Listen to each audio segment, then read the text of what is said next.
Hey guys, welcome to Life with Sheila. How are you? It feels so awkward to be in the parking lot at work again. Um, I was off for 2 weeks, so it's kind of like, okay, let's do this. But yesterday I watched an elevation service. If you don't know, Elevation is a church in North Carolina, and the pastor is Steve Furtick, and he is amazing. I don't talk a lot about faith-based things on the channel. I share every part of my life, but I don't share enough of that. But yesterday, his message was catching something. And he opened it up talking about how it's easy, we catch a cold. And then he expanded further, and he said, he says, write this down, catch a thought, caught a thought. Have you ever caught a thought before? Let me kind of spiel this out really quick. And I give all credit to him because it really did touch me, and it really opened up my mind a little bit. As you guys know, I truly believe in positive thinking and changing our words and how much power our words have, whether we speak them or think them. They still have power. And this kind of led into that. It's kind of, we have these thoughts in our head. You can have a good thought, you can have a negative thought. Either way, you're going to have a thought. And usually you'll have a couple at the same time and want to be negative, want to be positive. But which one are you going to focus on the most? Which one is going to make the most impact in your life? Then he went on in the message and he was talking about how you can catch an attitude.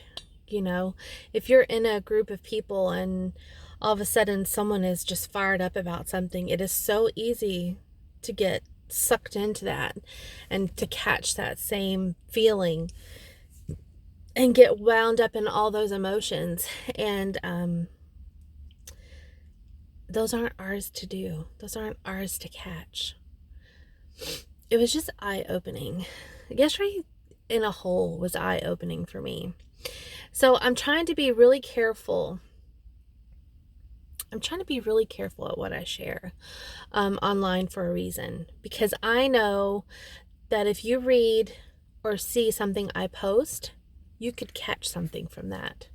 Just like why I didn't go to work for a couple of weeks. I didn't want anyone to catch the shingles, especially those in my office who have a very low immune system. I didn't want to take a chance. And I know the CDC says it's not contagious.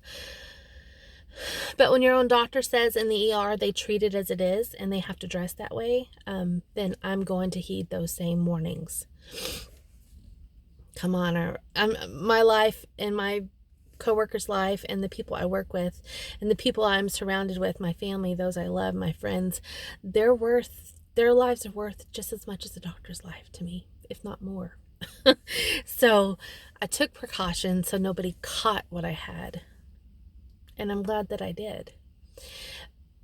But online, I have to be just as cautious because I know that someone out there is going to catch what I have. Whether it be a positive thought that I share or a negative. So, with that said, I do want to be open and vulnerable and continue to show you guys real life.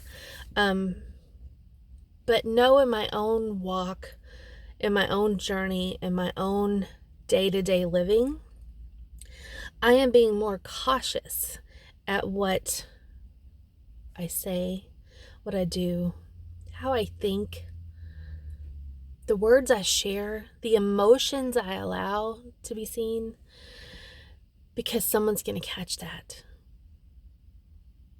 And I don't want to be responsible for someone catching the wrong thing. Someone catching something that could be devastating. You know, if I came online and complained about my husband or a marriage or something like that, and someone caught that and they joined in on the conversation and they left that conversation and they go into their own home and start doing the same thing, I don't want to be responsible for someone catching a negative relationship that could end up in divorce, you know? By the way, I really don't talk negative about my husband because there's really nothing negative for me to share. Is he perfect? No, nobody's perfect. Is our marriage perfect? No, but it's pretty dang close. We've been married 24 years, so we've worked through a lot of the kinks that some newlyweds and some younger marrieds have not yet gone through. We've walked through waters that some would imagine not ever walking through, you know? So it's kind of different, and I can only share my experience, and everyone's experience is different. But I'm not going to share something that is going to be detrimental in someone else's growth. And I hope if you are a creator that you don't either, because we can spread greatness, especially this time of year.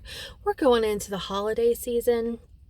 We're going into, for those who live in Canada, you guys are fixing to celebrate Thanksgiving. We have Thanksgiving next month.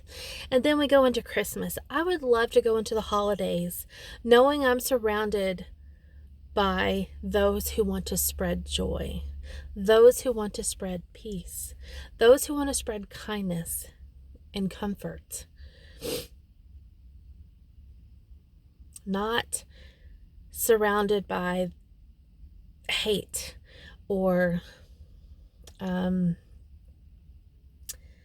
dissatisfaction. I think it's so easy to be dissatisfied in this life because we are used to that instant gratification and we don't know how to wait. We don't know how to wait. We don't know how to wait patiently. We don't know how to have patience with people.